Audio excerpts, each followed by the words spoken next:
ಅದಾರ ತಗೊಂಡು ಕೇಳಿದ್ರೆ ಡಾಕ್ಟ್ರು ಇಂಜಿನಿಯರ್ ಯಾವ ಸುಖದಾಗಿಲ್ಲ ನೋಡ್ರಿ. ನೀವು ಚಂತನ ಅಂದ ಬಿಸಿಲಾಗಿಂದ ದುಡಿತಾವ, ದುಡ್ದು ಮನೆಗೆ ಹಿಂಗೆ ಮಾರಿ ಹೆಂಡಿ ಹೆಂಗೆ ಮಾಡ್ಕೊಂಡು ಬರ್ತಾವೆ. ಬಂದು ಹೆಂಡ್ತಿ ದುಡ್ಡು ಚಂದ ಮಾತಾಡೋಂಗಿಲ್ಲ, ಮತ್ತತ್ತು ಬರೋದು ಲ್ಯಾಪ್ಟಾಪ್ ತೊಗೊಳೋದು, ಅದೇ ಕೊಟ್ಟೋದು ಏನ್ರಿ. ಅಲ್ಲೇ ನಿದ್ದೆ ಬರ್ತಾ ಎದೆ ಮ್ಯಾಗೆ ಲ್ಯಾಪ್ಟಾಪ್ ಇಟ್ಕೊಂಡು ಮಕ್ಕೊಂಡ್ಬಿಡೋದು. ನಿಮ್ಮ ಮಕ್ಕಳಿಗೆ ಅವ್ರಿಗೆ ಏನೂ ಕೇಳೋಂಗಿಲ್ಲ, ತಿಂದಿದ್ದೇನು ಉಂಡಿದ್ದೇನು ಏನೂ ಕೇಳೋಂಗಿಲ್ಲ. ಆದ್ರೆ ನೀವು ಈ ಒಂದೇನು ವಿಚಾರ ಮಾಡ್ಬೇಕಂತ್ಕೊಂಡು ಕೇಳಿದ್ರೆ ಇವೆಲ್ಲ ಡಾಕ್ಟ್ರ್ ಇಂಜಿನಿಯರ್ ಸಾಲಿ ಕಲ್ತವ್ರಿಗಂದ ಏನ್ರಿ ನೌಕರಿ ಮಾಡೋರಿಗಂದ ಕೊಡ್ತೀವತ್ತು ನೀವೇನು ತಲೆಗೆ ಇಟ್ಕೊಂಡ್ರಲ್ಲ. ನೌಕರಿ ಮಾಡೋರಕ್ಕಿಂತ ಏನ್ರಿ ಯಾರಿಗೆ ಕೊಟ್ರೆ ನಿಮ್ಮ ಸುಖದಾಗಿರ್ತಾಳೆ ನಿಮ್ಮ ಮಗಳತ್ತಂದ್ರೆ ಒಬ್ಬ ರೈತನಿಗೆಂದ ಕೊಟ್ರೆ ನಿಮ್ಮ ಮಗಳಂದ ಸುಖದಾಗಿರ್ತಾಳೆ. ಅಟ್ಟೆ ಗುಣಮತಿ ಹಿಂಗೆಲ್ಲ ಇದ್ದಾಗ ಮನೆಗೆ ತಂದೆ ತಾಯಿ ವಿಚಾರ ಮಾಡ್ತಿರಲ್ರಿ. ಮಗಳು ದೊಡ್ಡ ಕೆರೆ ಆಗಾಳ, ಮತ್ತು ಎಲ್ಲರ ಮಗಳಿಗೆ ಮದುವೆ ಮಾಡಿ ಕೊಡ್ಬೇಕಲ್ಲ. ಯಾಕಂದ್ರೆ ಬೆಳೆದ ನಿಂತ ಮಗಳನ್ನು ನಮ್ಮ ಮನ್ಯಾಗ ಇಟ್ಕೊಂಡ್ರೆ ಉಡ್ಯಾಗಂದ ಬೆಂಕಿ ಕಟ್ಕೊಂಡಂಗೆ. ಯಾಕ್ರಿ ಹಳ್ಳಿ ವಾತಾವರಣದಾಗ ಮಾತಾಡ್ತೀವಲ್ಲ, ಬೆಳೆದ ನಿಂತು ಮಗಳನ್ನು ಮನ್ಯಾಗ ಇಟ್ಕೊಂಡು ಕೂತ್ರ ಅದು ಬೆಂಕಿ ಪದರಾಗಂದ ಕಟ್ಕೊಂಡಂಗೆ ತಿಳ್ಕೊಂಡಂದು ಹೇಳ್ತಿರ್ತಾರೆ. ಹಂಗೆ ನಾವೆಲ್ಲ ವಿಚಾರ ಮಾಡ್ತೀವಲ್ಲ, ಹಂಗೆ ಇಲ್ಲೊಂದಿಬ್ಬರು ಗಂಡ ಹೆಂಡತಿ ವಿಚಾರ ಮಾಡ್ತಾರೆ. ಮಗಳು ಬೆಳೆದು ದೊಡ್ಡಕ್ಕಾಗಿ ನಿಂತಾಳೆ. ಯಾವಾಗಿಂದ ಮಗಳಿಂದ ಬೆಳೆದು ದೊಡ್ಡವಳಾಗಿ ನಿಂತಾಳೆ, ಆ ಮಗಳ ಬಗ್ಗೆ ಚಿಂತನೆ ಮಾಡ್ತಾರೆ. ಏನ್ರಿ ಮಗಳು ಬೆಳೆದು ದೊಡ್ಡಕ್ಕಾಗಿ ನಿಂತಾಳ, ಮಗಳನ್ನು ಎಂಥವ್ನಿಗೆ ಕೊಡಬೇಕು? ಯಾಕೆ ನೀವು ಮಾಡ್ತಿರಲಿಲ್ಲ ಮನೆಗೆ ವಿಚಾರ. ಮಗಳು ಬೆಳೆದು ದೊಡ್ಡವಳಾಗಿ ನಿಂತಾಳ, ಮಗಳನ್ನು ಎಂಥವ್ನಿಗೆ ಕೊಡಬೇಕು? ಅಯ್ಯ ಮಗಳಿಗೆ ಡಾಕ್ಟ್ರಿಗೆ ಕೊಡ್ಬೇಕು, ಮಗಳಿಗೆ ಇಂಜಿನಿಯರಿಗೆ ಕೊಡ್ಬೇಕು. ಯಾಕ್ರಿ ಮಾತಾಡ್ತಾರಿಲ್ರಿ ಮನ್ಯಾಗ, ಗಂಡ ಹೆಂಡತಿ ಮಾತಾಡ್ತಿರ್ತಾರೆ. ಮಗಳಿಗೆ ಯಾರಿಗೆ ಕೊಡಬೇಕು? ಮಗಳನ್ನು ಡಾಕ್ಟ್ರಿಗೆ ಕೊಡಬೇಕು, ಮಗಳನ್ನು ಇಂಜಿನಿಯರಿಗೆ ಕೊಡಬೇಕು, ಮಗಳನ್ನು DC ಕೊಡಬೇಕು, ಮಗಳನ್ನು ದೊಡ್ಡ ರಾಜಕಾರಣಿ ಕೊಡಬೇಕು. ಬೇಡ, ಮಗಳನ್ನು ದೊಡ್ಡ ಆಸ್ತಿ ಇರೋರಿಗೆ ಅಂತ ಕೊಡಬೇಕು. ಹೀಗೆಲ್ಲ ಮಾತಾಡ್ತಿರ್ತೀರಿ. ಆದ್ರೆ ಇಲ್ಲೊಬ್ಬ ಹೆಣ್ಮಗಳನ್ನು ಮಗಳನ್ನು ಡಾಕ್ಟ್ರಿಗೆ ಕೊಡಬೇಕು, ಇಂಜಿನಿಯರಿಗೆ ಕೊಡಬೇಕು, ತಹಸೀಲ್ದಾರ್ ಕೊಡಬೇಕು, DC ಕೊಡಬೇಕು ಅಂತಕೊಂಡು ಅಲ್ಲಿಲ್ಲ. ಅವಳೇನಂತಾಳ? ಜಾಣಿನ ಮಗಳನ್ನು ಯಾರಿಗೆ ಕೊಡಲಿವ ಕ್ವಾಟಿಯ ಮ್ಯಾಲಿರುವ ಕೊರಭಾಗ. ಏನಂತಾಳ? ಇಂಥ ಕಿಮ್ಮತ್ತಿನ ಮಗಳನ್ನು, ಇಂಥ ಜಾಣಿಯಾಗಿರ್ತಕ್ಕಂಥ ಮಗಳನ್ನು ಯಾರಿಗೆ ಕೊಡ್ಬೇಕಂತ ತಿಳ್ಕೊಂಡ ಕೇಳಿದ್ರೆ ಒಬ್ಬ ಕೊರವೇರವನಿಗೆ ಕೊಡ್ಬೇಕಂತ. ಕೊರವೇರ ಅಂದ್ರೆ ಗೊತ್ತಾಕೈತೆ ನಿಮಗೆ? ಈ ಕಸಬರಿಗೆ ಬುಟ್ಟಿ ತಯಾರು ಮಾಡ್ತಿರ್ತಾರಲ್ಲ, ನಮ್ಮ ಕಡೆ ಅಂತಾರೆ ಏನ್ರಿ. ನೋಡ್ರಿ ಮಗಳನ್ನು ಚಂದ ಬೆಳೆದು ನಿಂತಾಳ, ಒಳ್ಳೆ ಗುಣವತಿಯಾಗಿರ್ತಕ್ಕಂಥ ಮಗಳು, ಅವಳನ್ನು ಯಾರಿಗೆ ಕೊಡ್ಬೇಕಂತಾಳ? ಬೆಳೆದು ನಿಂತ್ಕೊಂಡಿರ್ತಕ್ಕಂಥ ಮಗಳನ್ನು ಒಬ್ಬ ಕೊರವೇರವನಿಗೆ ಕೊಡ್ಬೇಕಂತಾಳ. ಯಾಕೆ? ಮಗಳನ್ನೇ ಕೊರವೇರವನಿಗೆ ಕೊಟ್ರೆ ಮಗಳ ಮೇಲಿನ ಏನ್ರಿ ಪ್ರೀತಿಗಾಗಿ, ಅತ್ತಿ ಮ್ಯಾಗಿನ ಪ್ರೀತಿಗಾಗಿ ಹೊರಗಟ್ಲೆ ಕಸಬರಿಗೆ ಕಳಿಸ್ತಾರಂತ. ಕಸಬರಿಗೆ ಆಸ್ಯಾಕ ಏನ್ರಿ ಕಸಬರಿಗೆ ಆಸ್ಯಾಕ ಮಗಳನ್ನು ಕೊರವೇರವನಿಗೆ ಕೊಡ್ಬೇಕಂತ. ನೀವು ಯಾರು ಹಿಂಗಂತೀರಿ? ನಾವು ಡಾಕ್ಟ್ರಿಗೆ ಕೊಡ್ಬೇಕು. ಯಾಕೆ? ಮಗಳು ರೋಗಿಷ್ಠರ ಏನ್ರಿ, ಹೌದಾ ಇಲ್ಲ? ನಾವು ಬರೇ ಡಾಕ್ಟ್ರಿಗೆ ಇಂಜಿನಿಯರಿಗೆ ಕೊಡ್ಬೇಕಂತ ತಲೆಗೆ ಇಟ್ಕೊಳಕ್ಕೆ ಹೋಗ್ಬೇಡ್ರಿ. ಇವತ್ತಿನ ದಿನಮಾನದ ನಿಮ್ಗೊಂದು ಮಾತು ಹೇಳ್ತೀನಿ. ಈ ದಿನಮಾನದೊಳಗೆ ಯಾರು ನಿಜವಾಗಿ ಸುಖದಾಗ ಅದಾರ ತಿಳ್ಕೊಳೋದು ಕೇಳಿದ್ರೆ ಡಾಕ್ಟ್ರು ಇಂಜಿನಿಯರ್ ಯಾವ ಸುಖದಾಗಿಲ್ಲ ನೋಡ್ರಿ. ನೀವು ಚಂತನ ಅಂದ ಬಿಸಿಲಾಗಿಂದ ದುಡಿತಾವ, ದುಡ್ದು ಮನೆಗೆ ಹಿಂಗೆ ಮಾರಿ ಹೆಂಡಿ ಹೆಂಗೆ ಮಾಡ್ಕೊಂಡು ಬರ್ತಾವೆ. ಬಂದು ಹೆಂಡ್ತಿ ದುಡ್ಡು ಚಂದ ಮಾತಾಡೋಂಗಿಲ್ಲ, ಮತ್ತತ್ತು ಬರೋದು ಲ್ಯಾಪ್ಟಾಪ್ ತೊಗೊಳೋದು, ಅದೇ ಕೊಟ್ಟೋದು ಏನ್ರಿ. ಅಲ್ಲೇ ನಿದ್ದೆ ಬರ್ತಾ ಎದೆ ಮ್ಯಾಗೆ ಲ್ಯಾಪ್ಟಾಪ್ ಇಟ್ಕೊಂಡು ಮಕ್ಕೊಂಡ್ಬಿಡೋದು. ನಿಮ್ಮ ಮಕ್ಕಳಿಗೆ ಅವ್ರಿಗೆ ಏನೂ ಕೇಳೋಂಗಿಲ್ಲ, ತಿಂದಿದ್ದೇನು ಉಂಡಿದ್ದೇನು ಏನೂ ಕೇಳೋಂಗಿಲ್ಲ.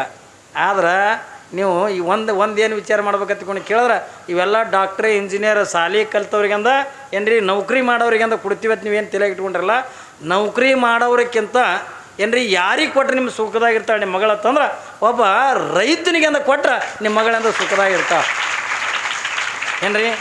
ಒಬ್ಬ ರೈತರ ಮಕ್ಕಳಿಗೆಂದ ಕೊಡ್ರಿ, ಭಾಳ ತವಲಿಂದ ರೈತರಿಗಂದ ಒಕ್ಕಲ್ತನ ಮಾಡೋರಿಗೆ ಹೆಣ್ಮಕ್ಳಿಗೆ ಕೊಡಲತ್ತ, ಬರೀ ನೌಕರಿ ಮಾಡೋನಿಗೆ ಕೊಡ್ತಾರತ್ತ. ಮತ್ತೀಗ ಪ್ಲ್ಯಾನ್ ಏನು ಹೊಂಟದ? ಈಗ ಮತ್ತೆ ಎರಡನೇದೀಗ ಏನ್ರಿ ಹೆಣ್ಮಕ್ಳದ್ದು ಮತ್ತೇನು ಪ್ಲ್ಯಾನ್ ಹೊಂಟದ ಗೊತ್ತನು? ಮೊದಲ ನೌಕರಿ ಮಾಡೋನಿಗೆ ಅಂದ ಕೊಡ್ತೀನಿ ಅಂತಿದ್ರು, ಈಗ ನೌಕರಿನೂ ಇರಬೇಕು ಹೊಲನೂ ಇರ್ಬೇಕತ್ತ. ಈಗೇನು ಸದಿ ಕಳ್ಯಕ್ಕೆ ಹೋಗ್ತಾಳೆ ಯಾವ ಹಡ್ತಿ ಮನ್ಯಾಗ ರೊಟ್ಟಿ ಮಾಡ್ಲಿಕ್ಕೆ ಬರಲ್ದು. ಖಾರ ಹಾಕಿದ್ರೆ ಉಪ್ಪು ಹಾಕಲ್ಲ, ಉಪ್ಪು ಹಾಕಿದ್ರೆ ಖಾರ ಹಾಕಲ್ಲ. ಮನ್ಯಾಗಂದ ಚಂದ ಅಡುಗೆ ಮಾಡೋಕ್ಕೆ ಬರೋಂಗಿಲ್ಲ, ಇನ್ನು ನೌಕರಿನೂ ಬೇಕು ಹೊಲನೂ ಬೇಕಂತ ತಿಳ್ಕೊಂಡ್ರೆ ಏನು ಮಾಡೋದ್ರಿ? ಇವತ್ತಿನ ದಿನಮಾನದಾಗಿಂದ ಹೊಲದೊಳಗಿಂದ ದುಡಿತಕ್ಕಂಥ ಹೆಣ್ಮಕ್ಳು ಎಲ್ಲಿ ಅದಾರ? ಮನೆಯನ್ನು ಕಸಬರಿಗೆ ಎತ್ತಲು, ಕಸ ಹೊಡ್ಲಿಕ್ಕಾಗಲ್ದು ಆಗ್ತದ್ರಿ. ನಾ ಹೇಳಿನಿ ನಿಮಗೆ ಎಲ್ಲದಕ್ಕೂ ಮಷಿನ್ ಬಂದಾವ. ಈಗ ನಿಮ್ಗೆ ಈಟಿನ ಮ್ಯಾಗೆ ತಿಳ್ಕೊಂಡು ನೀವು ಅನ್ನ ಕುದ್ದದ ಇಲ್ಲ ನೋಡು ತಾಕತ್ತು ನಿಮ್ಮ ಮೈಯಾಗ ಉಳಿದಿಲ್ಲ. ಹೆಣ್ಮಕ್ಳು ಮೈಯಾಗ ಹಿಂಗೆ ಅನ್ನ ಹಿಂಗೆ ಒತ್ತಕ್ಕೂ ತಾಕತ್ತಿಲ್ಲ. ಅದಕ್ಕೊಂದು ಸೀಟಿನೇ ಹೊಡಿಬೇಕದು. ಯಾಕ್ರಿ ನಾ ಕುದ್ದಿನೇ ಯವ್ವ ತಗೊಂಡು 3 ಸಾರಿ ಚೀರ್ದಾಗ ಅದು ಕಿವಿ ಹಿಡ್ದೆ ಅಂದ್ರೆ ಕೆಳಗೆ ಇಳಿಸವ್ರು ನೀವು. ಅದು ಕುದಿಯಲ್ದಕ್ಕ ಅಲ್ಲೇ ಮಿಜ್ಜೆದ್ದು ಹೋಗಲಕ್ಕ.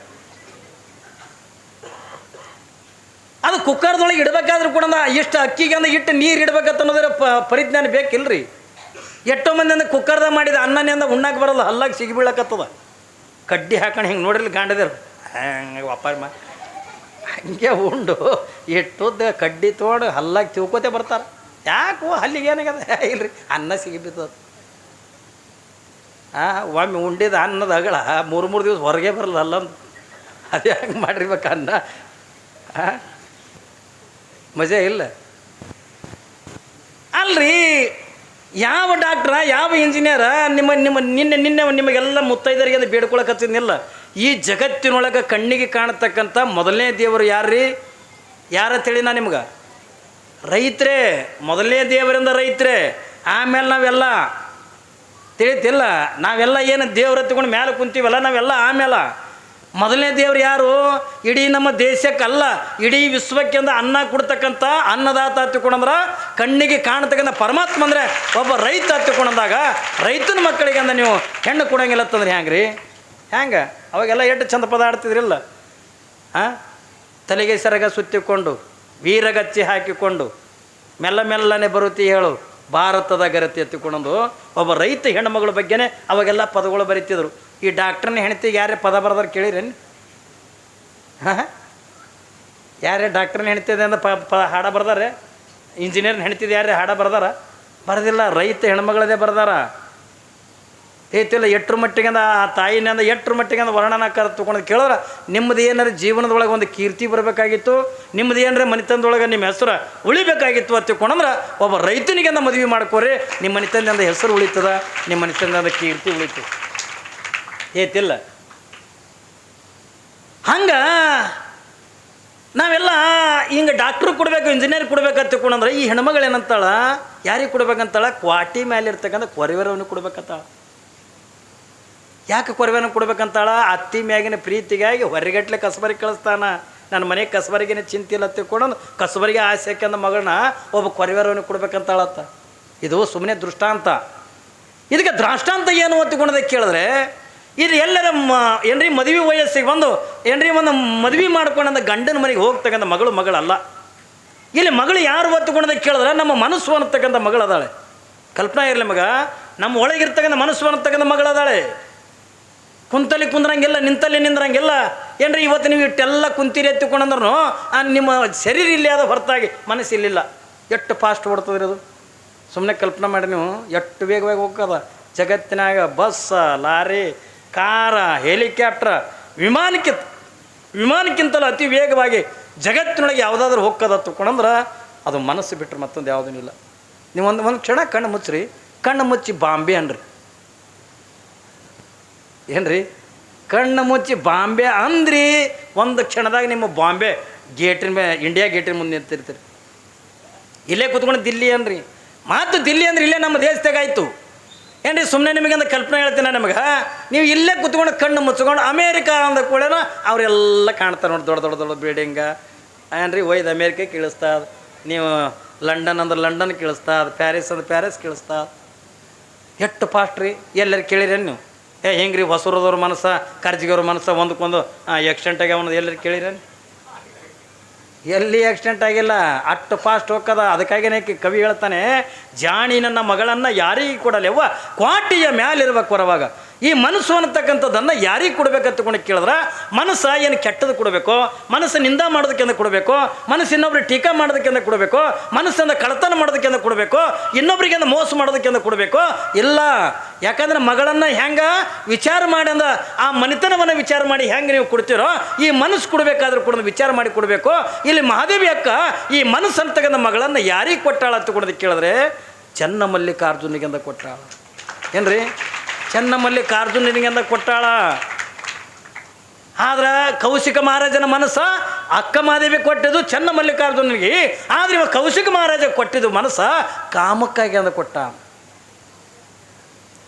ಯಾವಾಗ ಅವಳನ್ನು ನೋಡಲಿ ಏನ್ರಿ ಹೊತ್ತು ಹೊಂಟ್ರೆ ಸಾಕು, ತನ್ನ ಮನೆಯಿಂದ ತನ್ನ ರೂಮಿನಿಂದ ನೇರವಾಗಿ ಒಂದು ಮಹಾದೇವಿ ಅಕ್ಕನ ಮನೆಗೆ ಬರಬೇಕು. ಅವಳ ಅಂದ ಚಂದವನ್ನು ನೋಡಬೇಕು, ಮನುಷ್ಯನೊಳಗೆ ಮರುಗಬೇಕು, ಮತ್ತೆ ಅಂದು ಹೋಗಬೇಕು. ಇವ ಎಷ್ಟು ಸರಿ ಬರ್ತಾನ ಅಷ್ಟು ಸರಿ ಪೂಜೆಗೆ ಕೂತಿದ್ಲು. ಏನ್ರಿ ಕಲ್ಪನೆ ಇರಲಿ ನಿಮ್ಗೆ? ಇವ ಎಷ್ಟು ನೋಡ್ಬೇಕಂತಕೊಂಡು ಹಂಬಲ್ ಇಟ್ಟುಕೊಂಡು ಎಷ್ಟು ಸರಿ ಅಂದಾಕಿನ ಹತ್ರ ಬರ್ತಾನೋ ಅಷ್ಟು ಸರಿನ ಕುಣದಾಕಿ ಪೂಜೆಗೆ ಕುಂತಿದ್ಲು. ತಾಳೋದಾಗಲಿಲ್ಲ ಕೌಶಿಕ ಮಹಾರಾಜನಿಗೆ. ಅಲ್ಲ, ತನ್ನಟ್ಟಕ್ಕಂತ ತಾ ವಿಚಾರ ಮಾಡಕತ್ತ ಇಂಥ ರೂಪವತಿ ಆಗಿರ್ತಕ್ಕಂಥ ಇಟ್ಟು ಸೌಂದರ್ಯವತಿ ಆಗಿರ್ತಕ್ಕಂಥ ಹೆಣ್ಣಿ ನನ್ನ ಅರಮನೆ ಒಳಗೆ ಇಟ್ಕೊಂಡನು ಕೂಡ ಅವಳಿಗೆ ನನ್ನ ಮುಟ್ಟುವ ಅಧಿಕಾರ ಇಲ್ಲ ತಿಳ್ಕೊಂಡಂದ್ರೆ ನೋಡಿರ್ತಕ್ಕಂಥ ಜನ ನನ್ನನ್ನು ಶಂಡ ತಿಳ್ಕೊತಾರ ಅಂತ ನಾವು ಕೌಶಿಕ ಮಹಾರಾಜ ಅಂತ. ಇಂಥ ಸೌಂದರ್ಯವತಿ ಆಗಿರ್ತಕ್ಕಂಥ ಹೆಣ್ಣ ಇಟ್ಟು ರೂಪವತಿ ಆಗಿರ್ತಕ್ಕಂಥ ನನ್ನ ಅರಮನೆ ಒಳಗೆ ಇಟ್ಕೊಂಡು ಅವಳನ್ನು ಮುಟ್ಟೋರಂಗಿಲ್ಲ ತಿಳ್ಕೊಂಡಂದ್ರೆ ಬಹುಶಃ ಅಂದ್ರೆ ರಾಜನ ಮೇಲಿಂದ ಸಂಶಯ ಪಡ್ತಕ್ಕಂಥ ಜನ ಇರ್ತಾರೆ. ಅದೆಲ್ಲ ನನ್ನಿಂದ ತಾಳುವುದಾಗಂಗಿಲ್ಲ ಏನ್ರಿ ಮನುಷ್ಯರೊಳಗೆ ವಿಚಾರ ಮಾಡ್ತಾನೆ. ಅದು ಏನ್ಯಾಕಾಗಬಲ್ದೆ ಕತ್ತಿಕೊಂಡು ಪಾಪ ಒಂದು ದಿವಸ ತಾಯಿ ತನ್ನ ಪೂಜೆ ಸಾಮಗ್ರಿಗಳನ್ನು ಹಿಂಗೆ ಜೋಡ್ಸಕತ್ತಾಳೆ. ಹಿಂಗೆ ಬಗ್ಗೆ ನಿಂತು ಆ ಕಡೆ ಮುಖ ಮಾಡಿ ತನ್ನ ಪೂಜೆ ಕುಂದಿರ್ಬೇಕಲ್ಲ, ತನ್ನ ಪೂಜೆ ಮಾಡ್ಕೋಬೇಕಲ್ಲ, ಆ ಪೂಜೆ ಸಾಮಗ್ರಿಗಳನ್ನು ಜೋಡಿಸ್ಕೊಳಿಕತ್ತಾಳೆ. ಯಾವಾಗಿಂದ ಕೌಶಿಕ ಮಹಾರಾಜ ಸಾವಕಾಶಂದ ಹೆಂಗೆ ಬೆಕ್ಕುಗಳು ಹೆಜ್ಜೆ ಇಡ್ತಾವಲ್ಲ ಹಂಗೆ ಹಿಂಗೆ ಯಾರಿಗೂ ಕೂಡ ಗೊತ್ತಾಗಲಾರ್ದಂಗೆ ಸಾವಕಾಶ ಹೆಜ್ಜೆ ಇಟ್ಟು ಗೊತ್ತಂದ ಮಾದೇವಿ ಅಕ್ಕನಿಂದ ಬಂದ. ತನ್ನಟ್ಟಿಗೆ ತಾನಂದ್ರೆ ಲಿಂಗ ಪೂಜೆದಿಂದ ಸೇವಾ ಮಾಡ್ಕೊಳಕತ್ತಾಳೆ. ಯಾವಾಗ ತನ್ನಟ್ಟಿಗೆಂದ ತಾನಂದ ಪತ್ರಿ ಹೂವ ಹಿಂಗೆಲ್ಲ ಈಗ ತಾನೇ ನೋಡಿದ್ರಲ್ಲ ನೀವು ಪೂಜೆ ಮಾಡ್ಕೊಳಗ ಹಂಗೆ ಪೂಜೆದೆಲ್ಲ ವ್ಯವಸ್ಥೆ ಅಂತಕ್ಕಂಥ ಮಾಡ್ಕೊಳ್ಳಿ ಕತ್ಯ. ಹಿಂಗೆ ಮಾಡ್ಕೊಳ್ತಕ್ಕಂಥ ಪ್ರಸಂಗದೊಳಗೆ ಕೌಶಿಕ ಮಹಾರಾಜ ಬೆನ್ನ ಹಿಂದೆ ಬಂದ. ತಾಯಿ ತನ್ನಟ್ಟಿಗೆ ತಾನಂದ ಮನಸ್ಸಿನೊಳಗಂದ ಚನ್ನಮಲ್ಲಿಕಾರ್ಜುನ ಏನ್ರಿ ಚನ್ನಮಲ್ಲಿಕಾರ್ಜುನ ಹತ್ತಿಕೊಂಡ ಧ್ಯಾನ ಮಾಡ್ತಾ ಇರುವಂಥ ಪ್ರಸಂಗದೊಳಗೆ ಕೌಶಿಕ ಮಹಾರಾಜ ಅವಳ ಬೆನ್ನ ಹಿಂದೆ ಬಂದಂದ ಹಿಂಗೆ ಒಂದು ಈಟಿಂದ ಅವಳ ಸೀರೆ ಸೆರಗನ್ನು ತಗೊಂಡು ಹಿಡಿದು ಜೊಗ್ಗೆ ಬಿಟ್ಟ. ಯಾವಾಗಿಂದ ಕೌಶಿಕ ಮಹಾರಾಜ ಅವಳ ಸೀರೆ ಸೆರಗನ್ನು ತಗೊಂಡು ಹಿಡಿದು ಹೋಗದ ಒಮ್ಮೆ ಗಾಬರಿಯಾಗಂದ ಮಹಾದೇವಿ ಅಕ್ಕನ ಹಿಂದಕ್ಕೆ ತಿರುಗಂದ ನೋಡಿಬಿಟ್ಲು. ಅಯ್ಯೋ ಪಾಪಿ ಆಗಿರ್ತಕ್ಕಂಥ ಭವ್ಯ ಆಗಿರ್ತಕ್ಕಂಥ ಕೌಶಿಕ ನನ್ನ ಸೀರೆ ಸೆರಗನ್ನು ತಗೊಂಡು ಮುಟ್ಟಿಬಿಟ್ಟಲ್ಲ ತಿಳ್ಕೊಂಡು ಜೋರಾಗಿ ಚೀರ್ತಾಳ ಮಹಾದೇವಿ ಅಕ್ಕ. ಯಾವಾಗಿಂದ ಜೋರಾಗಿಂದ ಚೀರಿ ಮಹಾದೇವಿ ಅಕ್ಕ ಹಿಂದಕ್ಕೆ ತಿರುಗಿಂದ ನೋಡಂದ ಹೇಳ್ತಾಳೆ, ಕೌಶಿಕ ನನ್ನ ಸೀರೆ ನೀನು ಮುಟ್ಟಬಾರ್ದಾಗಿತ್ತು, ತಪ್ಪು ಮಾಡಿಬಿಟ್ಟು. ಈ ಕಾಯ ನಿನ್ನಿಂದ ಮುಟ್ಟಿಸ್ಕೊಳ್ಳಿಕ್ಕೆ ಬಂದಿರ್ತಕ್ಕಂಥ ಕಾಯ ಅಲ್ಲ ಇದು. ಕಾಯ ಇದಕ್ಕೆ ಎದಕ್ಕಂದ ಅರ್ಪಣೆ ಆಗ್ಯದ ತಗೊಂಡ ಕೇಳಿದ್ರೆ ಈ ಕಾಯ ಚನ್ನಮಲ್ಲಿಕಾರ್ಜುನನಿಗೆಂದ ಅರ್ಪಿತ ಆಗಿರ್ತಕ್ಕಂಥ ಈ ಕಾಯವನ್ನು ನೀನು ಮುಟ್ಟಬಾರ್ದಾಗಿತ್ತು. ತಪ್ಪು ಮಾಡ್ದಿ ರಾಜ, ನೀನು ತಪ್ಪು ಮಾಡಿದೆ ತಿಳ್ಕೊಂಡು ಯಾವಾಗ ನಿನ್ನಂಥ ಪಾಪಿ ಮುಟ್ಟಿರ್ತಕ್ಕಂಥ ಸೀರೆ ನನ್ನ ಮೈ ಮೇಲೆ ಇರಬಾರ್ದು ತಿಳ್ಕೊಂಡು ಯಾವಾಗಿಂದ ಕೌಶಿಕ ಮಹಾರಾಜನ ಎದುರಿಗೆ ತಾನು ಹುಟ್ಟಿರ್ತಕ್ಕಂಥ ಸೀರೆ ಅಂತಕ್ಕಂಥ ಕಳಿಸಿ ಯಾವಾಗಿಂದ ಕೌಶಿಕ ಮಹಾರಾಜನ ಮುಖದ ಮೇಲೆ ಹೋಗಲು ತಲೆ ಮೇಗಿಂದ ತುರ್ಬ ಕಟ್ಟಿದ್ಲು. ಒಂದು ಕ್ಷಣ ಅಂತಕ್ಕಂಥದ್ದು ಕಟ್ಟಿರ್ತಕ್ಕಂಥ ತುರಬವನ್ನು ಹಿಂಗೆ ಮಾದೇವಿ ಅಕ್ಕ ಹಿಂಗೆ ತಲೆ ಜಾಡಿಸ್ಬಿಟ್ರೆ ಇಡೀ ಅವಳ ತಲೆ ಮೇಲೆ ಇರ್ತಕ್ಕಂಥ ಕೂದಲುಗಳೆಲ್ಲ ಮಾದೇವಿ ಅಕ್ಕನ ಮೈಯೆಲ್ಲ ಮುಚ್ಚಿಕೊಂಡ್ಬಿಟ್ಟು. ಏನ್ರಿ ಕಟ್ಟಿರ್ತಕ್ಕಂಥ ತುರುಬ ಹಿಂಗೆ ಒಂದು ಸರಿ ಅಂದ ತಲೆ ಜಾಡಿಸೋರು ಸಾಕು ಅವಳ ತಲೆ ಮೇಲೆ ಇರ್ತಕ್ಕಂಥ ಕೇಶ ರಾಶಿಗಳೆಲ್ಲ ಅಕ್ಕ ಮಾದೇವಿ ಮೈಯೆಲ್ಲ ಮುಚ್ಕೊಂಡು ಬಿಟ್ಟು ಮಾದೇವಿ ಅಕ್ಕಂದ ದಿಗಂಬರಿಯಾಗಿಂದ ಓಡಾಕತ್ಬಿಟ್ಲು. ಯಾವಾಗಿಂದ ಮುಂದೆ ಮಹಾದೇವಿ ಓಡ್ತಾಳೆ, ಹಿಂದಿಂದ ಯಾರು ಓಡ್ತಾರೆ? ಆ ಊರು ಮೊದಲಿಂದ ಉಡುಗಣಿ ತೀರ್ಥಂಡ್ರಿ. ಆ ಊರ ಹೆಸರೇನಿತ್ತು? ಮೊದಲಿಂದ ಉಡುಗಣಿ ಇತ್ತು. ಯಾವಾಗ ಕೌಶಿಕ ಮಹಾರಾಜ ಮುಂದೆ ಮಹಾದೇವಿ ಅಕ್ಕ ದಿಗಂಬರಿಯಾಗಿ ತನ್ನ ಶರೀರಕ್ಕಿಂದ ಕೇಸರಾಶಿಗಳನ್ನು ಮುಚ್ಚಿಕೊಂಡು ಮುಂದೆಂದ ಮಹಾದೇವಿ ಓಡಕತ್ತಾಳೆ. ಹಿನ್ನೆಲೆ ಸೀರೆ ಹಿಡ್ಕೊಂಡು ಕೌಶಿಕ ಮಹಾರಾಜಂದ ಓಡಕತ್ಯಾನ. ಮಹಾದೇವಿ ಉಡು ತಡಿ, ಏನನ್ನ ಸೀರೆ ಉಡು ತಡಿ, ಹಂಗೆ ಹೋಗ್ಬೇಡ, ನೀನು ದಿಗಂಬರಿಯಾಗಿಂದ ಹೋಗ್ಬೇಡ, ಉಡು ತಡಿ ಎತ್ತಿಕೊಂಡು ನಾವು ಏನು ಕರೆದ ಅವತ್ತಿನಿಂದ ಆ ಊರಿಗಿಂದ ಉಡು ತಡಿ ಎತ್ತಿಕೊಂಡು ಹೆಸರು ಬತ್ತು. ಹಿಂದೆ ಬೆನ್ನತ್ತಾನೆ ಕೌಶಿಕ ಮಹಾರಾಜ, ಮುನ್ನೆಲೆಯಿಂದ ತಾಯಿ ಮಹಾದೇವಿ ಅಂದ ಅಂಜಿ ಏನ್ರಿ ಹಿಂಗೆ ನೀರಾಗಿ ಭಯಪಟ್ಟು ಒಂದು ಸವನಿಂದ ಓಡಕತ್ತಾಳೆ. ಓಡಿ ಹೊರಗಿಂದ ಅರಮನೆ ಹೊರಗಿಂದ ಬರೋದ್ರೊಳಗೆ ತಾಯಿ ತಂದೆ ಎದುರಿಗೆ ಬಂದಾರ.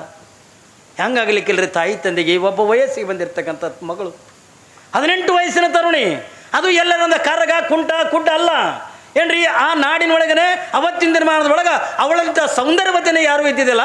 ಅಂತ ರೂಪವತಿ ಆಗಿರ್ತಕ್ಕಂಥ ಹೆಣ್ಣ ದಿಗಂಬರೆ ಓಡಕತ್ರ ಯಾವ ತಂದೆ ತಾಯಿ ತಾನೆ ಖುಷಿ ಆಗ್ತದ. ಹೋಗಿ ತಾಯಿ ತನ್ನ ಸೀರೆ ಸೆರಗನ್ನತಕ್ಕಂಥದ್ದನ್ನು ಮಹಾದೇವಿ ಬೆನ್ನ ಮೇಲೆ ಹಾಕ್ಕೊಂಡು ಮಗಳನ್ನಂದ ಅಪ್ಪಗೊಂಡು ನಿಂತಾಳ. ಮಗಳು ಚಿಂತೆ ಮಾಡ್ತಾ ತಂದೆ ತಾಯಿನೂ ಕೂಡ ಸ್ವರಿಗಂದ ಹೋಗಿದ್ರು. ನನ್ನ ಮಗಳ ಅರಮನೆ ಒಳಗೆ ಹೆಂಗದಳ ಏನು, ರಾಜ ಏನು ಚಿತ್ರ ವಿಷಯ ಕೊಡಕತ್ತಾನೇನು, ರಾಜ ನಮಗಳನ್ನ ಕೊಟ್ಟಂಗ ನನ್ನ ಮಗಳಿಗೂ ಕೂಡ ಕಷ್ಟಗಳನ್ನು ಕೊಡಕತ್ತಾನೆ ಏನೋ ತಂದು ತಂದೆ ತಾಯಿ ಚಿಂತೆ ಮಾಡ್ತಾ ಮಾಡ್ತಾ ಅವರು ಕೂಡ ಸ್ವರ್ಗೆ ಸಣ್ಣಾಗಿ ಹೋಗ್ಯಾರೆ. ಯಾವಾಗ ಅಂದ ಮಾದಿಬೇಕ ಹಿಂಗೆ ಬಂದಂದ ತಾಯಿ ಕೊಳ್ಳಿಗೆಂದ ಬಿದ್ಲು, ಮಗಳಿಗೆ ಹಿಂಗೆ ಬೆನ್ನ ಮೇಗಂದ ಸೀರೆ ಸೆರಗಂತ ತೆಗೆದು ಹಾಕಿ, ಮಗಳ ಯಾವ ರಾಜ್ಯ ಬೇಡ, ಯಾವುದನ್ನು ಕೂಡ ನಿನಗೆ ಬೇಡ, ನಡಿ ನಮ್ಮ ಮನೆಗೆಂದ ಹೋಗುನು ಬಾ. ಏನು ಕೊಲೆ ಮಾಡಿದ್ರೆ ರಾಜ ನಮ್ಮ 3 ಮಂದಿನ ಕೊಲೆ ಮಾಡಲೇಕ, ಆದ್ರಿಂದ ನೀ ಇಲ್ಲಿರುವುದು ಬೇಡ ಬಾ ತಿಳ್ಕೊಂಡಂದಾಗ ಅವ್ವ ಅಂದ್ಲು ಮಗಳು ಮಹಾದೇವಿ. ಅವ್ವ ಅಂತಾಳ, ಏನು ಮಗಳ ಅಂತಾಳ, ನಾನು ಮನೆಗೂ ಬರಂಗಿಲ್ಲ. ಕೌಶಿಕ ಮಹಾರಾಜನಿಗೆಂದ ಏನೂ ಅನ್ನಕ್ಕೆ ಹೋಗ್ಬೇಡ. ಯಾಕಂದ್ರೆ ಒಂದು ಗಾದಿ ಮಾತು ಹೇಳ್ತಲ್ಲ, ರೋಗಿ ಬಯಸಿದ್ದು ಹಾಲುವನ್ನು ಏನ್ರಿ ವೈದ್ಯ ಹೇಳಿದ್ದು ಹಾಲು ಅನ್ನ ಅಂದಂಗೆ ಇವತ್ತು ನನ್ನ ಮನಸ್ಸಿನಾಗ ಇದ್ದಿದ್ದಂದ ಇಚ್ಛ ಈಡೇರಿಸಕ್ಕಂದ ಕಾರಣ ಯಾರು ಒತ್ತಿಕೊಂಡು ಕೇಳಿದ್ರ ಕೌಶಿಕ ಮಹಾರಾಜ. ಒಂದು ವೇಳೆ ಅವನ ಸೀರೆ ಸೆರಗನ್ನು ತಗೊಂಡು ಮುಟ್ಟದೇ ಇದ್ರೆ, ನಾನು ಹುಟ್ಟಿ ತಗೊಂಡ ಸೀರೆ ಅಂತ ತಗೊಂಡ ಕಳಿಚ ನಾನು ಮುಖದ ಮ್ಯಾಗಿಂದ ಬಗೆದೇ ಇದ್ರೆ, ನನಗೆಂದ ಏನ್ರಿ ತಿರುಗಿ ನಿನ್ನ ಮನೆಗೆಂದ ಬಂದ ನನ್ನ ಆಸೆ ಅಂತಕ್ಕಂಥ ಇಡ ನನ್ನವ ನನ್ನ ಮನಸ್ಸಿನೊಳಗೆಂದ ಬಯಕೆ ಏನಿದೆ, ನಾನು ಕಲ್ಯಾಣಕ್ಕೆಂದ ಹೋಗಬೇಕು, ಶರಣರನ್ನು ನೋಡಬೇಕು, ಎಲ್ಲ ಶರಣರ ಒಡನಾಡದೊಳಗೆ ಇರಬೇಕು, ಅನುಭವ ಮಂಟಪದೊಳಗೆ ನಾನು ಕೂಡಬೇಕು, ಆ ಶರಣರ ಜೊತೆಯೊಳಗೆ ನಾನು ಇರಬೇಕು ನನ್ನವ. ಇದು ಆ ಕಲ್ಯಾಣಕ್ಕೆಂದ ಹೋಗಕ್ಕೆ ಯಾರು ಮಾಡಿಕೊಟ್ಟಾರ ಅಂದ್ರೆ ಕೌಶಿಕ ಮಹಾರಾಜನೇ ಮಾಡಿಕೊಟ್ಟ ತಾಯಿ ಏನ್ರಿ. ಒಂದು ವೇಳೆ ಅವ ಸೀರೆ ಸೆರಗಂತ ತೆಗೆದ ಮುಟ್ಟದ ಇದ್ರೆ ನನಗೆ ವೈರಾಗ್ಯ ಬರ್ತಿದ್ದಿಲ್ಲ. ನನ್ನ ಮತ್ತೆ ನಿನ್ನ ಹತ್ರ ತಂದೆ ತಾಯಿ ಹತ್ರನೇ ಇರಬೇಕು. ಬೇಡ, ನನ್ನ ಆಸೆ ಅಂತಕ್ಕಂಥ ಈಡಿಸ್ಕೊಳ್ಳಕ್ಕೆ ನಾನು ಕಲ್ಯಾಣಕ್ಕೆ ಹೋಗ್ತೀನವ, ನಾನು ಕಲ್ಯಾಣಕ್ಕೆ ಅಂದ ಹೋಗ್ತೀನಿ ಎತ್ತಿಕೊಂಡ ತಾಯಿ ಮಹಾದೇವಿ ಅಕ್ಕ ದಿಗಂಬರಿಯಾಗಿ ಅಂತ ತಯಾರಾಗಿ ನಿಂತಲು. ತಂದೆ ತಾಯಿ ಮಗಳ ಸ್ಥಿತಿ ಅಂತಕ್ಕಂಥ ಕಣ್ಣೀರು ಹಾಕ್ಲಿಕ್ಕತ್ತಾರೆ. ನನ್ನ ಮಗಳಿಗೆ ಅಂದ ಎಂಥ ಸ್ಥಿತಿ ಬಂದುಬಿಡ್ತಲ್ಲ. ಸುಖದ ಸುಪ್ಪತ್ತಿ ಒಳಗಿಂದ ಇರ್ತಕ್ಕಂಥ ನನ್ನ ಮಗಳು, ಆನಂದದೊಳಗಿಂದ ಗುರುವಿನ ಸೇವಾ ಮಾಡ್ಕೋತಂದ ಇರ್ತಕ್ಕಂಥ ನನ್ನ ಮಗಳು, ಮುದ್ದಾಗಿಂದ ಸಣ್ಣ ಗಿಳಿ ಓಡಾಡ್ದಂಗೆ ನನ್ನ ಮನೆ ಒಳಗಿಂದ ಓಡಾಡ್ತಾ ಇರ್ತಕ್ಕಂಥ ನನ್ನ ಮಗಳು, ನನ್ನ ಮಗಳಿಗೆಂದ ಎಂಥ ಸ್ಥಿತಿ ಬಂತಲ್ಲ ತಿಳ್ಕೊಂಡೊಂದು ತಂದೆ ತಾಯಿ ಅಂದ ಕಣ್ಣೀರು ಹಾಕ್ತಾರೆ. ಮಗಳ ನಿನಗೆ ಈಗೆಂದ 18 ವರ್ಷ, ಎಲ್ಲಿ ಕಲ್ಯಾಣ, ಎಲ್ಲಿ ಉಡ್ತಾಡಿ, ನಿನ್ನ ಕಲ್ಯಾಣ ನೋಡಿಲ್ಲ, ಹೆಂಗೆ ಹೋಗ್ತಿದ್ದೀವ, ಬೇಡ ಎಲ್ಲಿ ಉಣ್ತಿದಿ, ಎಲ್ಲಿ ನೀರು ಕುಡಿತಿದಿ, ಹೆಂಗೆ ಬದುಕ್ತಿದಿ. ಯಾವಾಗೆಂದ ಮಹಾದೇವಿ ಅಕ್ಕ ನಗಲಿಕ್ಕತ್ಲು, ಮಹಾದೇವಿ ಅಕ್ಕ ನಗಲಿಕ್ಕತ್ಲು. ತಾಯಿ ಕೇಳ್ತಾಳ, ಮಗಳ ಎಲ್ಲಿ ಉಣ್ತಿದಿ, ಎಲ್ಲಿ ನೀರು ಕುಡಿತಿ, ಎಲ್ಲಿ ಇರ್ತಿದಿ, ಒಂಟಿಯಾಗ್ಯದ ನೀನು ಹೆಂಗೆ ಹೋಗ್ತಿದಿ. ಮಹಾದೇವಿ ಅಕ್ಕ ನಕ್ಕೊಂತೊಂದು ಮಾತಾಡ್ತಾಳವ್ವ, ನಾ ಒಂಟಿ ಅಂತ ನಿನಗೆ ಯಾರು ಹೇಳ್ಯಾರ, ನಾನು ಒಂಟಿ ಅಲ್ಲ. ನೋಡ್ರಿ ಆಕಿ ಅವತ್ತಿನ ದಿನಮಾನದೊಳಗೆ ಅಷ್ಟು ಚಿಕ್ಕ ವಯಸ್ಸರೊಳಗೆ ಒಂದು ವಚನವನ್ನು ಬರೀತಾಳೆ. ತಾಯಿ ಕೇಳ್ದಲ್ಲ ಎಲ್ಲಿ ಉಣ್ತಿದೆ, ಎಲ್ಲಿ ನೀರು ಕುಡಿತಿ ಅಂತಕೊಂಡು ಕೇಳಿದ್ರೆ ಮಹಾದೇವಿ ಅಕ್ಕಂದ ಹೇಳ್ತಾಳವ್ವ, ಹಸಿವಾದೊಡೆ ಭಿಕ್ಷಾನ್ನಗಳುಂಟು, ತೃಷಿಯಾದೊಡೆ ಕೆರೆ ಹಳ್ಳ ಬಾವಿಗಳುಂಟು, ಶಯನಕ್ಕೆ ಹಾಳು ದೇಗುಲಗಳುಂಟು, ಚನ್ನ ಮಲ್ಲಿಕಾರ್ಜುನ ನೀ ನೆನಗುಂಟು. ನೋಡ್ರಿ ಎಷ್ಟು ವೈರಾಗ್ಯಕ್ಕೆ ಏನಂತಾಳ ಮಹಾದೇವಿ ಅಕ್ಕ. ಅವ್ವ ಹಸಿವಾಯ್ತಂದ್ರೆ ಏನು ಮಾಡ್ತಿದ್ದು ಕೇಳ್ತಲ್ಲ, ಮನೆ ಅಂದ ಭಿಕ್ಷಾ ಬೇಡ್ತೀನಿ, ಭಿಕ್ಷಾ ಬೇಡಂದ ಊಟ ಮಾಡ್ತೀನಿ. ಮತ್ತು ನೀರಡಿಕೆ ಆಯ್ತಂದ್ರೆ ಊರಿತ್ತವ್ರಿಂದ ಕೆರೆ ಹಳ್ಳ ಬಾವಿಗಳಿಂದ ಇದ್ದೇ ಇರ್ತವೆ, ಎಲ್ಲರ ಹಳ್ಳ ಕೆರೆ ಒಳಗಿಂದ ನಾನು ನೀರು ಕುಡಿತೀನವ. ಮತ್ತು ಎಲ್ಲಿ ಮಲ್ಕೋತೆ ತಗೊಂಡು ಕೇಳಿದಾಗ ಊರಿತ್ತವ್ರಿಂದ ಹಾಳ ದೇವಸ್ಥಾನಗಳು ಇದ್ದೇ ಇರ್ತಾವ, ಅಂತ ಗುಡಿ ಒಳಗಿಂದ ಮಕ್ಕೋತೀನಿ. ಮತ್ತು ನಿನ್ನ ಜೊತೆ ಒಳಗೆ ಯಾರು ಮಗಳ, ಒಂಟಿ ಆಗಂದ ಹೆಂಗೆ ಹೋಗ್ತಿದಿ. ಅವ್ವ ನಾ ಒಂಟಿ ಅಲ್ಲ, ನನ್ನ ಜೊತೆ ಒಳಗಿಂದ ಯಾರು ಅದರ ತಗೊಂಡು ಕೇಳಿದ್ರೆ ಸಾಕ್ಷಾತ್ ಚನ್ನ ಮಲ್ಲಿಕಾರ್ಜುನೇ ನನ್ನ ಜೊತೆ ಒಳಗಿಂದ ಇದ್ದಾಗ ಬೇರೆ ಪುರುಷರ ಹಂಗೆ ನನಗೆ ಯಾಕ ಅಂತಕೊಂಡಂತ. ನೋಡ್ರಿ ಎಷ್ಟು ವೈರಾಗ್ಯ ನಮ್ದಿಂದ ಯಾರದಿಂದ ತಾಳೋದಕ್ಕಾದ್ರೆ. ನಾವು ಸನ್ಯಾಸಿಗಳು ನಮ್ಮ ಬಗಲಾಗಿಂದ ಜೋಳಿಗೆನೇ ಕೊಟ್ಟಿರ್ತಾರೆ, ಖರೆ ಬೇಡ್ಕೊಳಕ್ಕೆ ನಾಚ್ಕೊಳಕತ್ತೀವಿ ಏನ್ರಿ. ನಮ್ಮ ಪಟ್ಟಾಧಿಕಾರದ ಏನು ಕೊಡ್ತಾರೆ ಅಂದರೆ ನಮಗೇನು ರೊಕ್ಕ ಬಂಗಾರ ಏನು ಕೊಡಂಗಿಲ್ಲ. ಬಗಲಾಗ ಒಂದು ಜೋಳಿಗೆ, ಕೈಯಾಗ ಒಂದು ಬೆತ್ತ, ಕಾಲೊಳಗೆ ಒಂದು ಕಡಾವಿಗೆ, ಇದನ್ನು ಬಿಟ್ಟರೆ ಏನು ಕೊಡಂಗಿಲ್ಲ. ಜೋಳಿಗೆ ಯಾಕೆ ಕೊಟ್ಟಿರ್ತಾರಂತಂದ್ರೆ ನೀನು ತಿರ್ಕೊಂಡು ತರಬೇಕು, ಬಂದ ಭಕ್ತರಿಗೆ ಏನ್ರಿ ಕರ್ಕೊಂಡು ಊಟ ಮಾಡ್ಬೇಕು. ಇದು ನಮ್ಮ ಜೋಳಿಗೆ. ನಾವು ಸ್ವಾಮಿಗಳೇ ನಾಚ್ಕೊಳಕತ್ತೀವಿ. ಈಗ ಭಿಕ್ಷಾ ಬೇಡಕ್ಕೆಂದ ನಾವು ನಾಚಲಕತ್ತೀವಿ, ಭಿಕ್ಷಾ ಬೇಡಕ್ಕೆಂದ ಹೋಗ್ಲಿಕ್ಕೆಂದ ಒಳ್ಳೆ ಅನ್ನಿಸ್ತದೆ.